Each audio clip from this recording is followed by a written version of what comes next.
Domain tools help security analysts turn threat data into threat intelligence. They take indicators from your network, including domains and IP addresses, and connect them with nearly every active domain on the internet. Those connections drive risk assessments, help profile attackers, guide online fraud investigations, and map cyber activity to attacker infrastructure. Fortune 1000 companies, global government agencies, and leading security solutions vendors use the Domain Tools platform as a critical ingredient in their threat investigations and proactive defenses. For more information, visit securityweekly.com/domain tools. The greatest threat to businesses today isn't the outsider trying to get in. It's the people you trust, the ones who already have the keys, your employees, your contractors, and privileged users. 60% of online attacks are carried out by insiders. To stop these insider threats, you need to see what users are doing before an incident occurs. Observe It combats insider threats by detecting risk activity, investigating in minutes, effectively responding, and stopping data lost. Give it a test drive at observeit.com/securityweekly. Today's determined attackers easily bypass even the most advanced network defenses. Trying to ramp up staff to detect their backdoors can cost thousands of dollars and take months, even years. With Active Countermeasures AI Hunter, we enable junior analysts to detect even the most advanced backdoors in a matter of hours. Sign up for a demo and purchase our product today by visiting activecountermeasures.com/ESW. Active Countermeasures. Make every analyst a hunter. Are you looking for high-performance data storage that's easy to use yet secure enough for the Department of Defense? Look no further. Racktop Systems gives business software-defined data storage complete with embedded compliance, security, and data encryption. Don't let cyber threats, regulatory demands, or the complexity and growth of your data overwhelm your business. Racktop's high-performance data management platform gives you the tools you need to address the most demanding data challenges. Think beyond storage. To learn more, visit racktopsystems.com. Welcome back, everyone, to Enterprise Security Weekly. You want to make everyone aware that DerbyCon is holding its first ever mental health and awareness workshop. To help support their efforts, please go to derbycon.com/wellness. Excuse me, Matt Alderman and I will, and many others from Security Weekly, will be there at DerbyCon, and I think part of our mental health is drinking bourbon, so everyone is welcome to come share bourbon with us at DerbyCon. Very much looking forward to that. Also, Matt, one thing I was talking about today, actually, with a couple of different people, is my reading list. Books that I've read that I recommend. I've really refined this list based on input from lots of people. Michael Santarcangelo was a huge force in recommending some of these books that made the list. We've interviewed a few of the authors on various shows of these books, and I call it my business books list. But what I'm also finding, speaking to mental health, is these books really help your mental health. I mean, they help you with your challenges at work, I believe. You can apply a lot of the lessons and knowledge and understanding that you gain from these books to your own personal life, just for your overall mental health. And, you know, everyone's got stuff going on in their lives, and I found that these books not only helped me in business, but also, you know, helps my mental health. So I will build a landing page of some kind for my book list, because what's happening is when I mention books on the show, I think the last lecture was one I mentioned on a previous show last week, and my friend Jared actually reached out to me on Twitter and said, dude, I'm reading that book now. He's like, it's really awesome. And I'm like, hey, here's the, you know, all the list of all my recommendations. So just kind of something I'd like to share with our listeners. We've talked about having a book club. I don't know about that, but I think at the very least, if we get a landing page, and I know lots of other people have recommendations, and I listen in my car, that's how I get through my books. There's no other way I would possibly have time in my life to read a book. If I read them late at night, I fall asleep. That's just how I am. So listening in my car. The book that I'm reading now, which I'm going to give to you, Matt, as well, it's called Extreme Ownership. Ex-Navy SEALs. Now, there's a lot of books about ex-Navy SEALs. However, our mutual friend, Ben Johnson from Obsidian, had posted about it a while back, and I was Google searching for books, and I kind of made the connection, and I'm a few chapters into it now, and it's already like made it to my list. I'm like, this is fantastic. Essentially, there's a lot of lessons in there. What I wrote in my notes, because I've been prioritizing my book list, in addition to putting a little blurb next to each one on my Amazon wish list for everyone, so they can kind of gain a sentence or two about my thoughts about it. It's basically, there's no bad teams, only bad leaders. That's really the heart and soul that I've gleaned so far from this book. And I'm on board with that. I'm on board with that wholeheartedly. It was interesting. Some of the things we do here at Security Weekly were mirrored in the book. I'm like, yeah, we do that. I'm like, this helps me solidify that and take it to a new level. So that's my latest recommendation is extreme ownership. I don't know, Matt, if you've read some of these books or have books that you're reading now. Some I have. Right now I'm in the middle of packing, so I don't have any time. Yes, you do not have time. Certainly. You're moving and stuff. Hold on, let me get the author since I mentioned that book. I want to make sure people find it. So it's called, oops, it just refreshed. Hold on. Extreme Ownership, How U.S. Navy SEALs Lead and Win. Jocko Willink and Leif Babin. You can find it on Amazon. So go check that out. And again, I'll make sure I get all my recommendations out there because we tend to talk about these books a lot on the shows, and I want people to have ready access to what we're talking about. As we delve into the news, our first one is on blockchain. Now, my entire outlook on blockchain made a complete 180 when we you and I interviewed Sharon Goldberg on Business Security Weekly. I still encourage our listeners, if you haven't listened to that interview, go seek it out. It was a few weeks ago. It wasn't that long ago. Sharon Goldberg. If you just Google Sharon Goldberg Security Weekly, you'll find she's done 2 interviews with us. I'm a huge fan of Sharon and her work, and her explanation of blockchain is the best that I've ever seen, and many people have told me that since then. So now when I read stories about blockchain, I feel like I've got a lot better understanding of how it can be applied.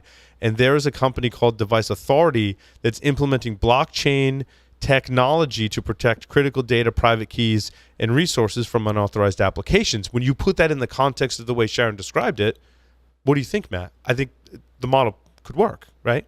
Yeah, could. Yeah, I mean, I think you're right. The interview we did with her was fantastic, really, to understand blockchain and its application to cryptocurrency initially, and then what else it could do, right? Yep.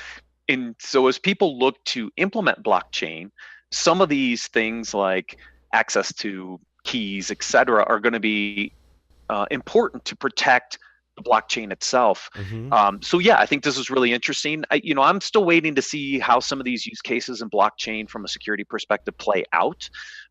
This is more protecting the blockchain infrastructure. In similar news, this wasn't on the list, but there's someone here locally in Colorado, David Gold, who was managing director at Access Venture Partners. He recently left Access Venture Partners, which I found out this week, to go to a company called, I think it's Dapix, DAPIX, which is actually working on blockchain usability, a product or something, right? And so you're starting to see more and more investment into some of these blockchain type of solutions because you see this as an emerging space, which I thought was interesting to have, a venture partner actually, go found and be the CEO of a brand new startup, which was interesting. And this is one of the actually fundamental principles of my talk I'm giving at DerbyCon is that nothing is truly new. However, it takes time to go from academia and research in computer science into some more people gaining some knowledge about it, then maybe someone else taking that and doing something with it. These are very smart people. And I think with blockchain, Matt, that first thing was Bitcoin. And I think it's unfortunate for our industry that it started in cryptocurrency because everyone's like, well, yeah, that's the cryptocurrency. And there's all these news stories about it and all this drama, and we don't know who actually created it. And so people are poo-pooing it. However, as the technology matures, it starts to work its way appropriately into the industry. Now, many of us know that there's a lot of companies that might be messaging on blockchain and it's not necessarily the good fit, and so it's further getting kind of a bad reputation. But I think there's some really valid use cases, and I think we got a lot of time for the technology to mature and become more integral in our space. I also think it's interesting when we have Bomgar in the news. When we talk about protecting those secrets, well, Bomgar is a really good example in this, right? Because they play in the PIM and PAM and IAM space, but their bread and butter before they started acquiring all these identity and access management vendors was to the remote access. Now, you talk to any MSSP, and they'll tell you that having a record of what everyone has done on a particular system is extremely important. And blockchain technology does a really good job of creating a record and maintaining a log. And I think that this article does reference blockchain IAM. I'm not sure if they're referring to identity and access management. Let's assume that they are. Keeping that record for MSSPs is extremely important, and preserving the integrity of that log, so that if the MSSP changed the firewall rule and they go, "Yup, it's working," an hour later someone else changes it, whether it's from the MSSP or the customer, that needs to be recorded in the time. Like, it has to be a preserved log. So that could be another application. Yes, but the most interesting part about that Bomgar article is taking the BeyondTrust name. Yeah. So I followed all of these companies. My good friend Mike Yaffe, who's one of the people who early on believed in us at Security Weekly, was actually bought the beer for episode 1, right? Alex Horan when they worked at Core. Mike's been at BeyondTrust for a long time, so I've been following them and have regular conversations with Mike. And just congratulations to the whole team. I think that's great. Hope it was a very successful exit for them. Oftentimes you don't get all the details. I really hope it was a very successful exit for BeyondTrust. But don't forget now, Bomgar earlier this year bought, and I'm not sure of the time frame, but they bought Lieberman around the spring time frame, and they bought a Vecto. February. Yeah, and they bought a Vecto somewhere in there. And these all play into identity and identity management, identity access, right? Which is we're going to identify who the person is, then access is what they have access to, and then administrative privileges and controlling those, I believe, came from the Vecto acquisition. And now they're bringing BeyondTrust, who's yet another privileged identity access management vendor with a vulnerability scanner thrown in the mix as well, in addition to some agent technology that has some interesting features in it, as we were direct competitors at Tenable, so we to understand what they were doing in messaging and positioning in the market. And then what Bomgar already had with managing some of their remote access, they've got a secrets store. If you buy the remote access, it comes with a light secrets management, and then as you get more complex, you can, I don't know which one they're going to use, right? I'm assuming BeyondTrust, Avecto, and Lieberman all have some kind of vaulting technology based on the industry they're in. Do you merge it? And that's my concern. Is how are they going to integrate all of these technologies together? I'm just very concerned for Bomgar as a management team to pull that off. They're going to have to be nothing short of spectacular, and I hope they pull it off. Believe me, I like to see healthy competition in the market. I wish them the best of success. It's not an easy thing to deal with. In terms of the naming, I think they, in my opinion, chose the correct name, right? Now, if you acquired all these companies, you could have used any one of those names, right?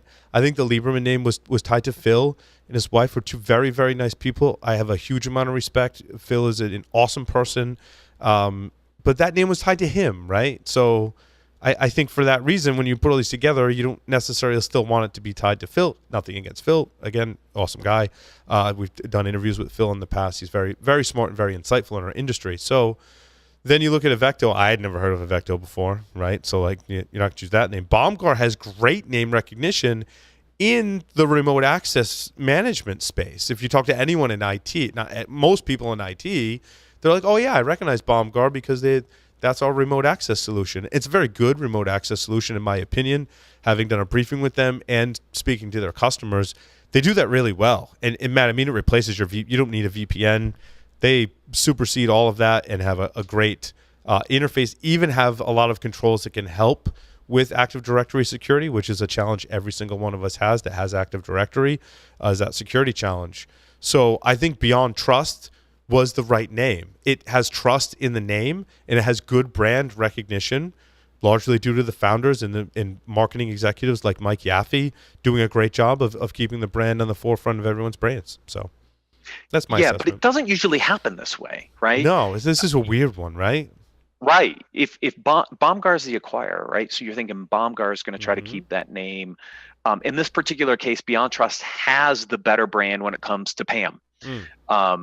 Where I think BeyondTrust really differentiated itself over the other PAMs, even to CyberArk and some of the other things, is their session management capability. You talk about all the things that you do when you have privileged access, right? So one of the things that set BeyondTrust apart in the PAM space was the ability to monitor those sessions and log all those activities that were going on. That was kind of one of their strengths compared to just a basic password vault, which is kind of where CyberArk and Psychotic and some of those guys started.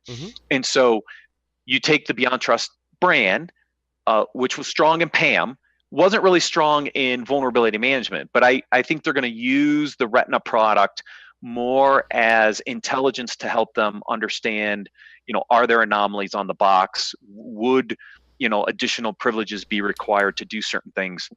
I think that's how they're going to use it. I don't think they're going to stay in the core vulnerability management space with Retina. I think that ship sailed. Yeah, I think that ship sailed because they just didn't put the R&D into it over the years. So right. I do think I like CyberArk in this space a lot. I think that their vault with Conjure, now they're a sponsor, here nor there. However, we did an interview with Liz Lawler, who is the founder of Conjure, which was the CyberArk acquisition.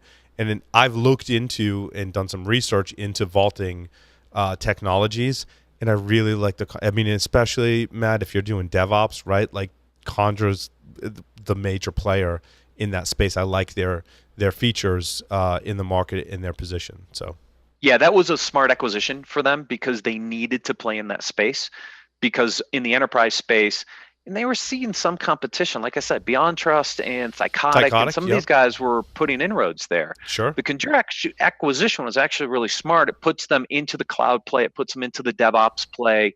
Some of the other solutions haven't quite gone there yet, so it gives them a leg up.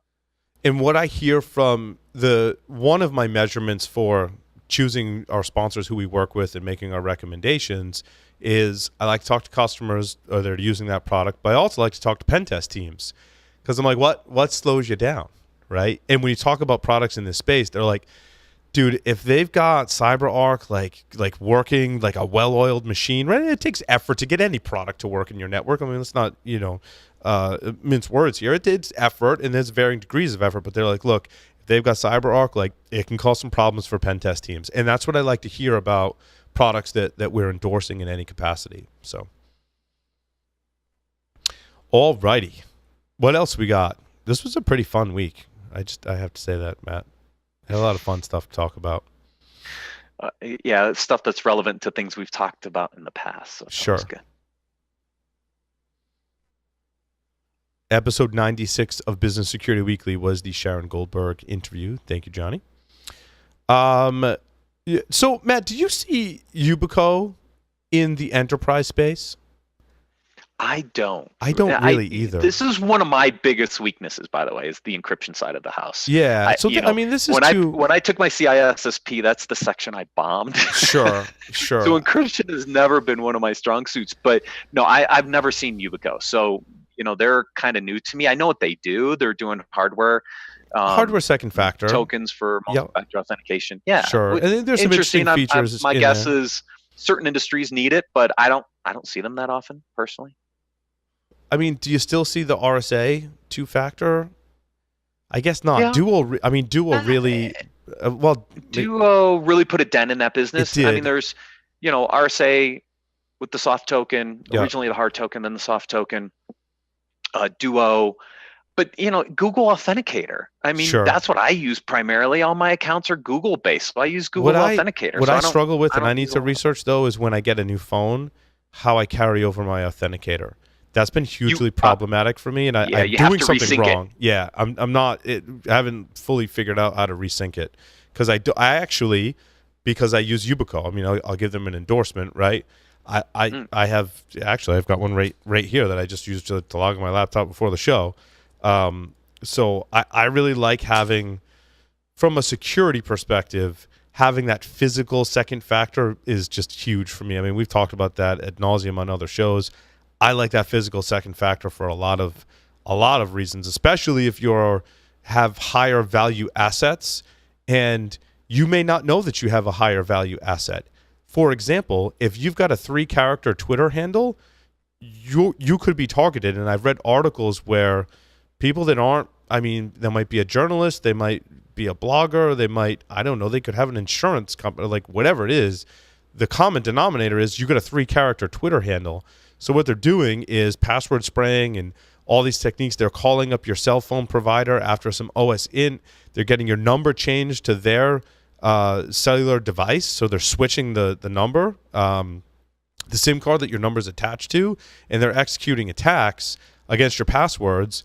And a physical 2-second factor token really helps like prevent, in most cases, that attack from being more widely accessible versus something that could be tied to an SMS phone number or something that's tied to your phone that someone could steal. So that's my argument for the second physical factor. It does carry with it, and we see Google make an announcement into second factor as well. I think they're really trying to, well, in speaking with and reading about this industry, I think they're really, these physical, Google and Yubico are trying to make inroads into the enterprise. And I don't know what their messaging and positioning is specifically to break into that enterprise. I think the number one objection they're going to face is how do you deal with users having a physical token, right? And then how do you not let people get locked out if they lose their token? So now you've got the management issue, right? Which I'm sure their enterprise offerings are hopefully addressing those problems, right? As if, like, if I lose mine, we have to go to the safe and, you know, turn the keys at the same time to get my backup, you know, YubiKey. So it would solve aspects of the deficiencies we know with the password, right? But that means everybody has to carry around a physical token with them all the time to plug into their computer when they log in, which, you know, humans are a little lazy, have you looked so we don't like to do that often. Have you looked into SecureAuth in any of these kind of what I call next generation authentication companies?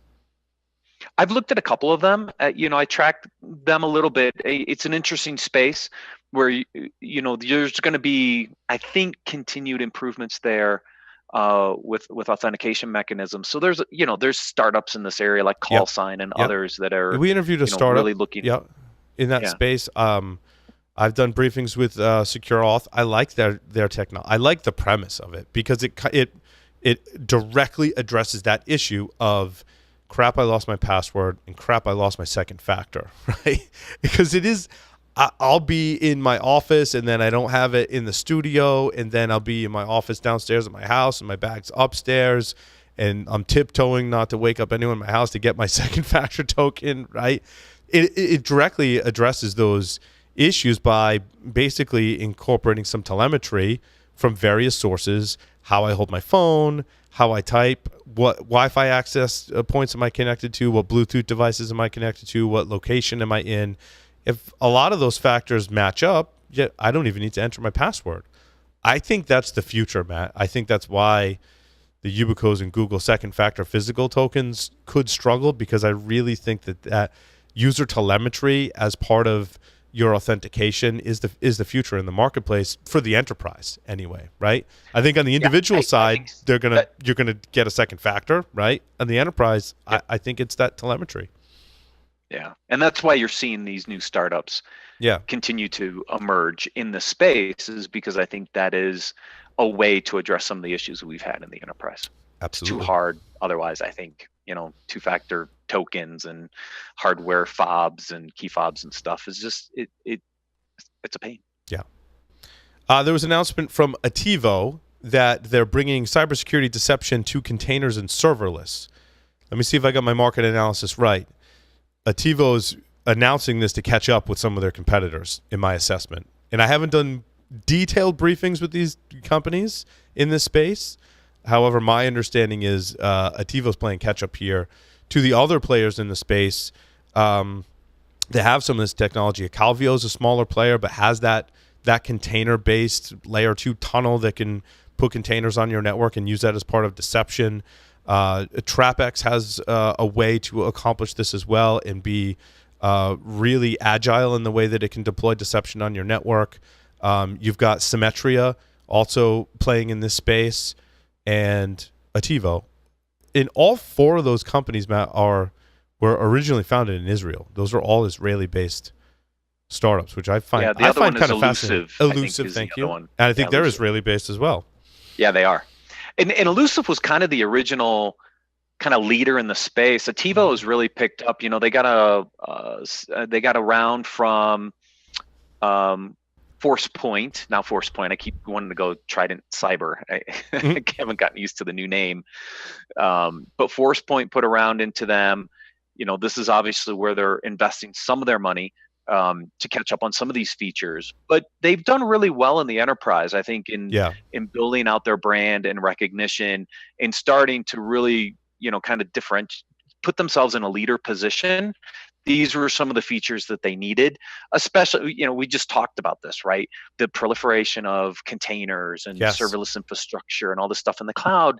You need to be able to put stuff in those environments to monitor them as well. And so really smart move, but you're right, probably a little bit of a catch up. Yep. What else? Symantec extends data loss prevention with DRM. I think that terminology shows a lack of maturity in the market. I mean, that we're not really talking about data loss prevention. What flipped the scales for me was our sponsor, Observe It. They're like, look, it's not about data loss prevention. It's about the user. And we help you find the user that's going to contribute to your data loss. And I'm like, wow, that's a much better way to approach this problem.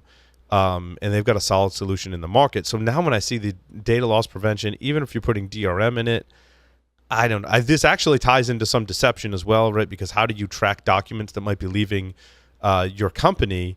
And how do you maybe create fake documents that have some tracking on it, which is something that John Strand and I presented on years ago with offensive countermeasures and that, whole kind of genre of content that John and I came up with. And again, here I'm like, Symantec, like, what are you doing? I sure, DRM with data loss prevention, but there's so many other players that have this figured out in a much better way, in my opinion. Yeah, Symantec was and probably still is the de facto leader in DLP.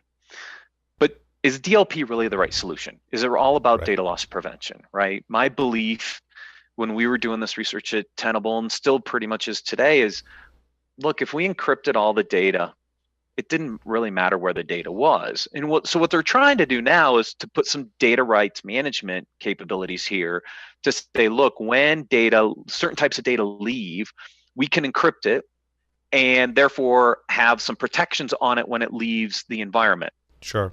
Okay, I mean, that makes sense, but I agree with you. I think there's other vendors out there that are looking at the broader, how do you encrypt and protect data much more holistically at the data layer than thinking about it from a DLP perspective and adding it on later. So does it help? Maybe. Is it the right approach? I don't know. I mean, you see others, ForcePoint making some inroads here in data loss prevention. You see Unveil doing things around homomorphic encryption. Even the Observe It approach of looking at it from a user perspective. There's lots of other ways to do some of this. In our interviews with Racktop Systems, they certainly were positioning themselves as a storage provider that allowed you to then understand what data you have and what should be encrypted, and helping you do the encryption right on the data storage device, which I thought was a really smart way to do it. I mean, again, they're a sponsor, but in speaking with them, I'm like, that makes sense. I would do that rather than try and do some kind of data loss prevention, right? I want this baked in as closely as possible to my storage fabric.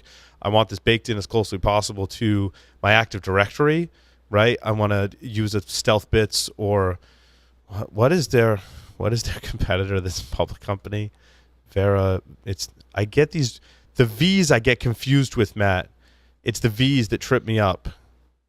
Is it Varonis? It's Varonis, because there's also Veridin and Venafi.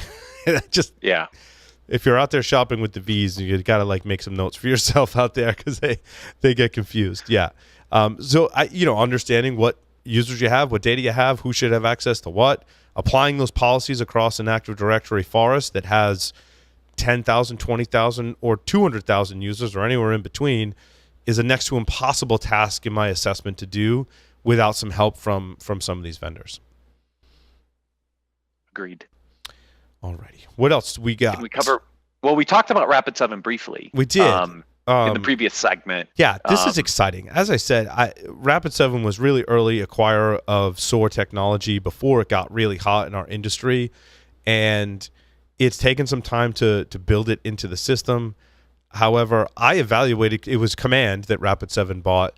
I was in the booth next to Command at a Security B-Sides event where I met Gwen, who was absolutely one of the brightest marketing people, so energetic. They had this small startup, and like literally a month or two later, like Rapid7 bought them, and I got a demo of their product. The product looked great. They were addressing problems. They could answer my questions. I'm like, this is a great company. And in my assessment, that factored in with how early Rapid7 made that acquisition, made it one of the most brilliant acquisitions in the past year or two that I've seen. Certainly in the VM space, Matt, right? Yeah, I mean, look, we had a lot of these conversations when we were at Tenable about how far do we cross the line. Yep. I'm still a big believer that, look, at some point, these solutions have to cross the line. They have to do something with the data. They have to help with the remediation response side. We just can't keep up as humans. And so it's always been one of these interesting debates is, what do you cross that line or don't you? Rapid7 said, yeah, we're crossing the line. InsightDR was kind of the initial product when they bought log entries to put them into the incident response space. Command now puts them in a position to say, look, not only can I do incident response, I can start to remediate and start to automate some of these activities.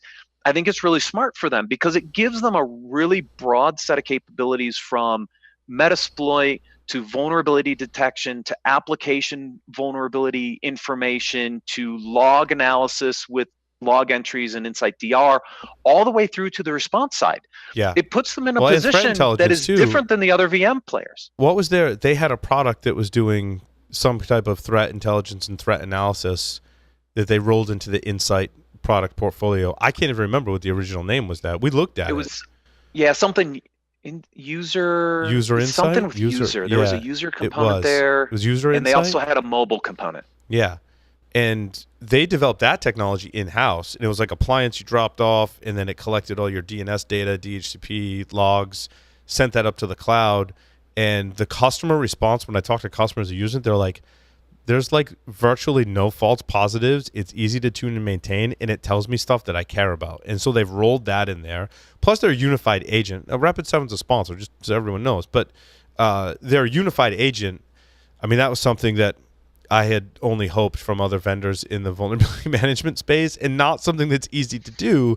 But their agent is dealing with vulnerabilities. It's dealing on the incident response side. It's dealing on the logging side and asset.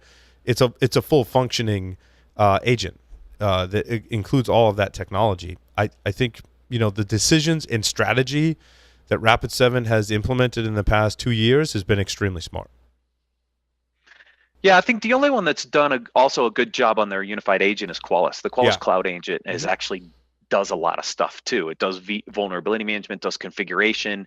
They're leveraging it for doing sensor deployment detection for containers. Yep. They're using it to build out their new file integrity monitoring capabilities. So they're the other ones that have done a really good job kind of with this unified agent approach as well. They're not crossing the line though. They are not going into incident response or really orchestration and automation. That's where Rapid7's different. Right.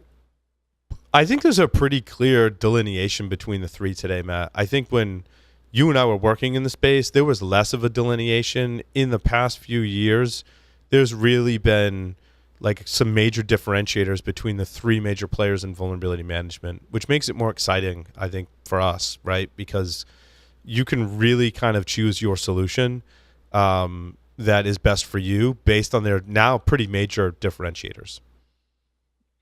Yeah, I've had a number of briefings on this, and each of their I kind of have my own nomenclature for each of the strategies, right? I call Qualys a very concentric ring strategy, stayed very close to their adjacency core markets, and they kind of concentric ring them out, right? That's kind of been their approach, right? Anything that was really adjacent to the core VM made sense for them. Tenable now is what I call a very vertical. They want to take their VM data and kind of move up into TVM and up into that risk space. Yet to be seen how they execute on that, because they don't have their full TVM solution out yet. Where Tenable is very also horizontal. And Tenable has that. They're just a horizontal play. Yep. Yes, exactly. I think they're going more. Rapid7's going more after the mid market, small enterprise, right? Tenable, I think, still their big differentiator, Matt, is the passive scan. I don't know what you renamed it. Were you there when they renamed it? I couldn't remember. No, I don't. It was after we left, right? Passive sensor, whatever they call it now. They call it something different now. Yeah, but that's patented technology that no one else in the market has really been able to touch. I mean, largely because their patents are really good in that area. And I mean, I was hands-on with the product for the entire time I was there, and it would just continue to impress me. So the product works really well, and I think that's a huge differentiator when you talk about visibility, right? If the team comes to you and says, we know we're missing all these vulnerabilities, and we can't keep up. I mean, Tenable's got the best solution to that, in my opinion. They do, but Qualys has acquired some passive capabilities. I haven't really seen it come out to market yet. Yeah. So I don't know how it's different, but it's more on the asset side, obviously because of the patents. But it is actually a pretty solid product in my understanding of identifying assets, right? So they are being more competitive in that space finally, which is good. Competition's healthy. All righty. Anyone else that was interesting to you, Matt? I mean, there's a lot of stories in here. The ExtraHop one for Microsoft Azure, because Ignite this week. Yep. It's interesting. I've never been a big fan of these.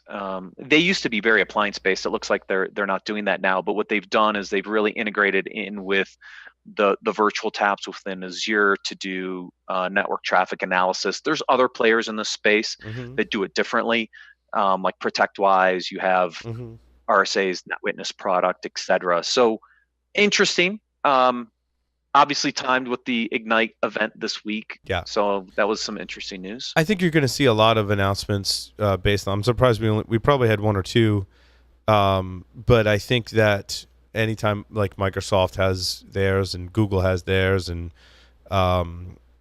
Amazon has theirs, right? You're going to see a lot of security vendors basically making announcements that their security technology is now going to support that cloud platform. And that coverage in the past year or two has gotten a lot better, which I think is good because regardless of what cloud technology you've chosen, you likely have at least some more options than you did before for implementing security to secure whatever you might be doing in Azure. I mean, you may have all three, you may have two, you may be settling on Amazon. A lot of people do.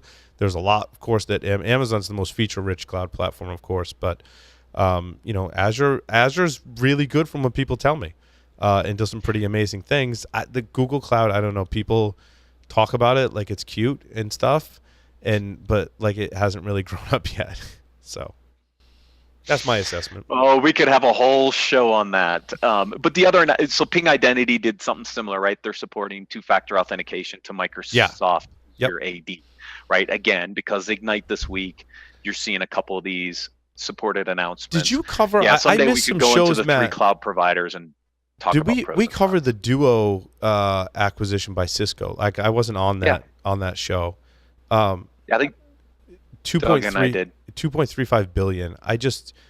To give a little teaser from my DerbyCon talk, right? When I talk about how you can make the transition from a technical security practitioner to arguably one of the most famous and successful founders and CEOs, they maintained that for that entire time.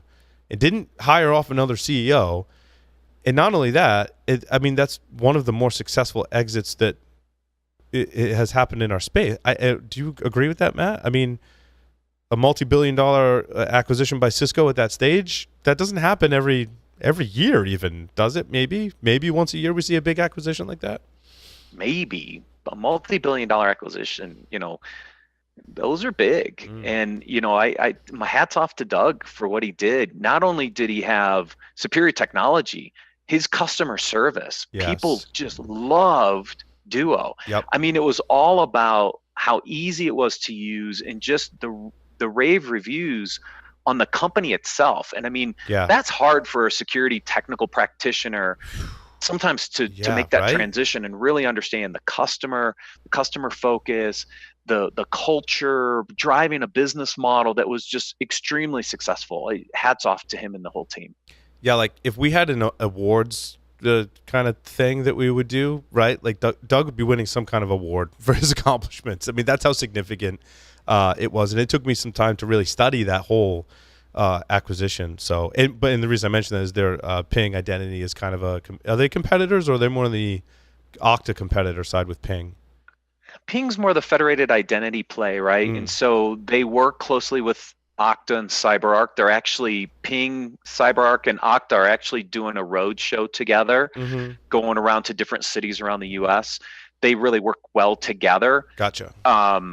This is some capabilities they added for Azure, and they probably have for other cloud providers, just so people don't have to go get a multi-factor authentication. But I don't think they really focus that much on the MFA where they competed with Duo that much. Sure.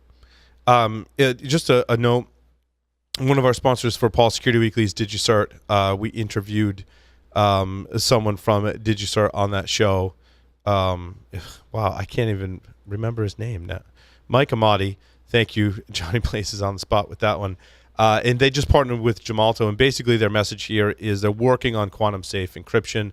Much of that ties back to once you've deployed certificates and encryption to millions of vehicles that are in service for 15 years, you've got a huge problem when we start talking about quantum computing and developing quantum safe cryptography as best you can today is a really important. And we had a great conversation about largely the automobile industry and its the security, the results of some of the meetings that Mike has been attending. So and they just made a partnership with Gemalto to do some of that quantum safe research, and that's kind of the backstory there. You can go listen to that interview on Paul Security Weekly. It was really good. Mike's an awesome guy.